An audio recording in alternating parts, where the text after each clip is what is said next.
Selamat sore Bapak. Ya, Kami dari Universitas BSI mau melakukan sesuatu interview tentang mengenai kebersihan lingkungan. Sebelumnya, siapa? nama saya Susanto, warga Mas 2 Bekasi. Mas Bekasi ya. Ya, Oke, untuk pertanyaan pertama Pak, bagaimana pendapat Bapak tentang kebersihan lingkungan di area dan kota Bekasi? Nanti aja dijawab sini. Sebenarnya kebersihan lingkungannya ini ya, nanti pernah review kalau di Jakarta di Depok itu tuh lebih tercover jadi gini loh. Kalau bisa ini kan arena olahraga. Jadi kalau nanti pernah ke Depok itu kalau arena olahraga ini kan arena olahraga, orang wisata atau jalan, itu kalau benar-benar bisa diblok, jadi nggak ada tuh kendaraan yang masuk. Benar-benar nggak boleh. Jadi Ya, ada fasilitas parkir. ada fasilitas parkir yang menghalangi orang untuk masuk. Jadi di situ benar-benar anak orang-orang tuh bisa bebas untuk olahraga. Jadi nggak ada kendaraan bebas masuk atau yang jualan. Mereka boleh parkir atau jualan di luar. Itu yang benar. Terus yang kedua, ya mohon yang para pengguna olahraga atau pemakai stadion mohon dijaga kebersihannya. Karena kalau tante pribadi menilai ya masih jauh berkurang deh di tempat yang lain. Terutama kalau daerah Depok atau Jakarta mereka benar-benar bersih loh. Jadi mereka tuh nggak ada tuh, nggak ada. Mereka lebih edukasi gitu. Kalau di sini kayaknya warga masyarakatnya masih kurang edukasi kalau untuk kebersihan. Terus yang terakhir untuk sarana apa sih toiletnya juga tante pernah masuk bersih sih, cuman toilet lama ya kayaknya perlu direnovasi ya.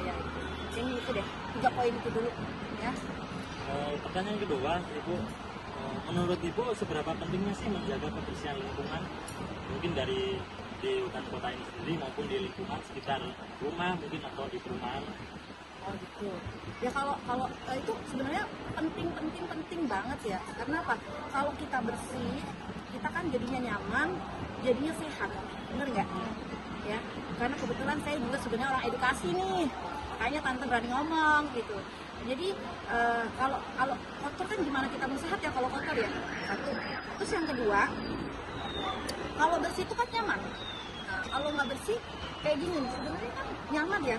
Cuma karena kotor, banyak kendaraan, jadi ya kurang nyaman sih. Cuman ya lumayan lah gitu. Kalau misalnya bersih akan lebih baik lagi sih sebenarnya. Apalagi nih? Untuk yang terakhir, dalam menjaga kebersihan lingkungan itu tentunya melibatkan semua elemen. Nah, mungkin menurut Bapak atau Ibu, siapa saja juga yang harus menjaga kebersihan lingkungan? Tentunya ya itu tadi di sekitar mungkin di hutan ini maupun di lingkungan masyarakat. Ya, yang menjaga kebersihan itu semua orang bertanggung jawab. Semua orang, bukan hanya petugas kebersihan. Kalau petugas kebersihan capek dong, kasihan mereka. Iya kan, mereka juga punya waktu take rest ya, butuh istirahat. Jadi semua orang mau petugas kebersihan, mau anak kecil, tua, besar, muda harus punya edukasi mengenai bagaimana membuang sampah itu jangan sembarangan. Jadi kalau semua punya responsible kayak gitu, semua tuh enak. Petugas kebersihan kerjanya juga santai ya kan, nggak effortnya besar. Terus yang kedua, kalau kita yang besar-besar nih terutama kadang-kadang kita lihat ya, masa orang tuanya sendiri buang sampah, ya orang tuanya sembarangan dengan anaknya, benar nggak? Nah, jadi harusnya dari orang tua, kemudian kalian yang muda-muda ini, baru ke anak kecil. Itu semuanya harus punya kewajiban buat buang sampah pada tempatnya. Terus yang kedua, sampah di situ tuh harus dipisah tuh sebenarnya, bener tuh. Tapi kadang-kadang nggak dipakai dengan maksimum. Ada sampah organik, ada sampah anorganik. Kenapa? Karena kan kalau dipisah, itu sampahnya enak. Kalau yang anorganik itu kan bisa langsung di recycle buat lebih bermanfaat. Tapi kalau yang organik bisa dipakai buat pupuk. Jadi Perlu ada pemisahan sampah. Iya, jadi begitu buang sampah nih, oh tahu nih ini organik kok sini. Kalau di luar negeri kan kayak gitu. tambahan dari saya, kesadaran dalam pola hidup bersih, menjaga lingkungan itu tentunya semua orang, tanggung jawab dari kita semua. Namun demikian dari pihak pemerintah sebagai pemegang Kebijakan. sebagai pengatur tentu harusnya lebih tegas dalam menegakkan aturan, sehingga dari sisi masyarakat diedukasi untuk selalu bisa hidup bersih dengan sesuai peraturan dan aturan yang berlaku. Jadi semuanya sejalan seirama akhirnya tujuannya lingkungan yang bersih itu bisa didapatkan.